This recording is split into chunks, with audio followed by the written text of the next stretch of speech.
Hey everyone, I decided to put together a video, a compilation, I guess, in some sense of the word, of some tendencies and some trends that I saw in the presentation qualification pitches that aren't just isolated to one person. I saw them a couple of times recurring. I wouldn't call them issues, but reoccurring elements that I think we can improve on overall. And I just thought it would be more helpful to address some of the things that we're not doing as well and essentially how to improve them with video footage as well. Now, before I even get started with any of that, I have a list of 7 themes that I saw, and we're going to kind of fly through it really quickly with video evidence of it and some solutions.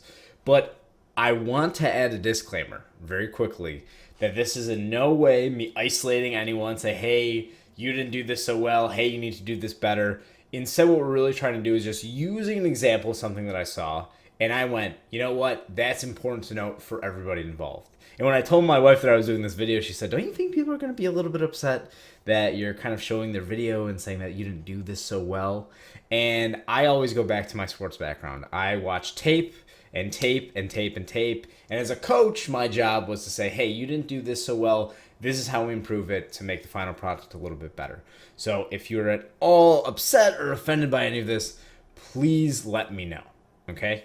All right, on to the very, very first mistake that I see, and this is a very brief clip from Jennifer's video where I call it ye olde fakie.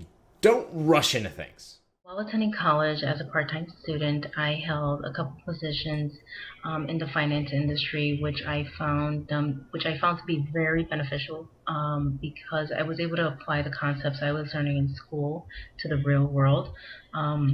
One position being at JP Morgan Chase as an assistant branch manager. Okay, so in Jennifer's video, she has a really great introduction. She starts to say, I was able to apply the skills that I learned in the classroom into the real world, and then she immediately goes into the position. Now, I want to pump the brakes a little bit just to start, because I want to find out a little bit more about you and really set the scene. What are the couple of things that you're going to be talking about? Don't necessarily just hop into that very first topic that you're going to say. So it's not just about you mentioning, hey, I did X, Y, and Z for the job, but a lot of the introduction is really just building up that foundation so that we can go back to it. As a speaker, essentially what we're trying to do is we're trying to make sure that the individual who is the recipient of this knows exactly what we're going to be talking about, how frequently we're going to be talking about it, and then as we're referencing it, they go, oh, that's what Jennifer said at the beginning. So, like I said, try not to rush it, make sure that foundation, that introduction is strong, and then we can contribute, then we can add to it. Okay. Second mistake that I see a lot is this idea of maybe having the introduction too long. And this is the weirdest balancing act when it comes to timing something like a 4-minute elevator pitch, right? How long do I have for the introduction? How long do I have for the conclusion? And generally speaking, when it comes to that 4-minute, 4.5-minute marker, I would say about 30 seconds for the introduction, about 25 to 30 seconds for the conclusion, and then if math dictates the rest of it, about 3 minutes to 3.5 minutes for the body.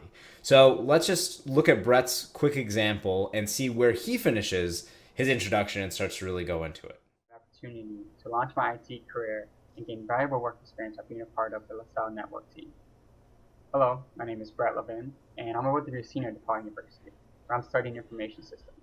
In Brett's example, we see that attention getting device, which was awesome. It was captivating. It told a really neat story. It took about 50 seconds for us to even find out that this is Brett. Could you imagine being in HR and sitting there with this great attention getting device? Hey, tell me a little bit about you. And you're about a minute in before you go, oh, you're Brett. I thought you were the 11 o'clock, right? So we just want to think about it in a more practical sense. Introduce yourself, really put your personal brand onto it, and that just makes it a little bit easier. Third mistake that I see very often is people maybe being a little bit too broad, too generic, and using language that isn't as specific as it necessarily needs to be. And so in this video clip, what we see with Trey is that he uses some of this language that we can almost assume, right? So when you're in this circumstance where you're trying to pitch yourself, you're trying to say, hey, I've done X, Y, and Z, for the most part, we have a pretty good understanding of what you did in that role, right? So, for instance, when I was in college, I was a server at a restaurant. And I'm sure most people can pretty much assume what the basic tendencies of being a server are, okay? I waited tables, if we're thinking about buzzwords, I had awesome customer service. I was very responsive, time management, was able to work with my coworkers, yada, yada, yada. But really, most people know what a server does. So I always think about it from the perspective of, well, what is unique about my experience? What is something that I did that maybe was a little bit different that maybe another server didn't do? Or in Trey's example, what is something that's a little bit different about him as a Division I men's basketball player that he does, that he contributes to the team on a day-to-day basis that maybe the average person doesn't do? And if we go back to the resume and cover letter, Trey did a really good job of talking about being kind of this energy player for the team. So using that very specific bit of information, usually more important or more beneficial as you're going through. I've done 20 hours per week, including lifting, conditioning, and skill work, so I know what it takes to get prepared to play basketball on this level. So that could be a big helpful tool, and I can share that with other college athletes. Fourth thing that I noticed in Anastasia's video is that she does a really good job of talking about the things that she did. But she kind of gives a very glossy overview of them. And we want to make sure that we're connecting to the position.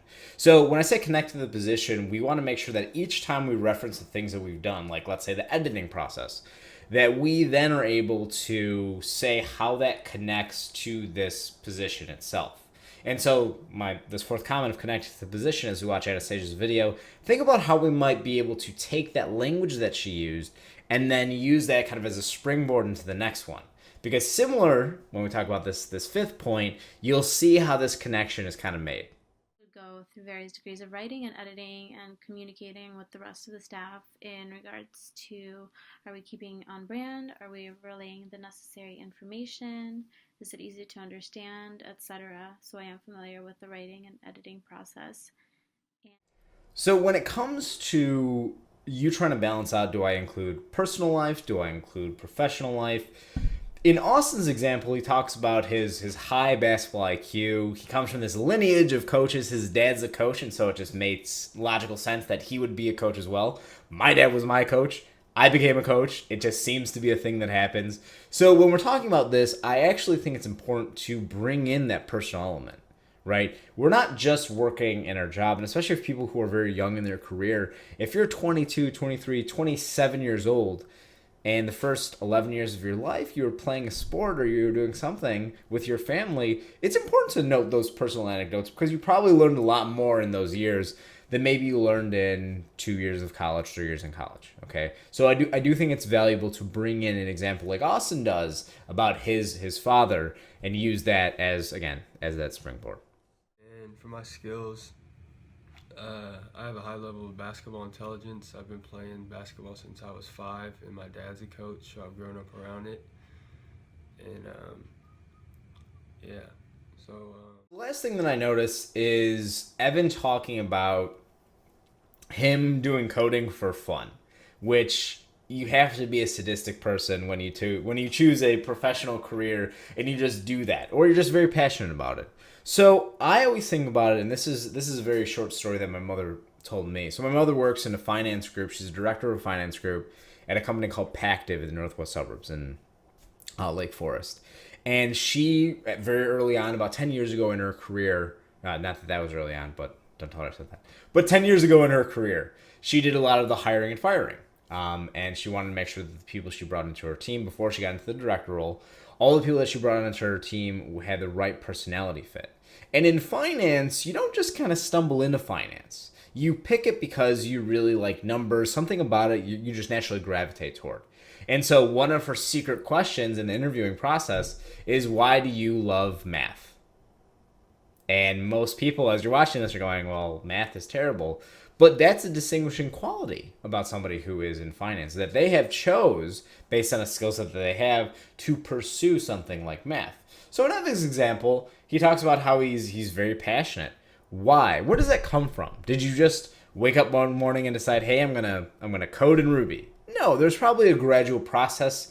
Maybe you were exposed to it. If we think back to Brett's example and that kind of longer-winded anecdote, that tells us a lot about what we need to know about your passion. Why is it that thing that you like to do?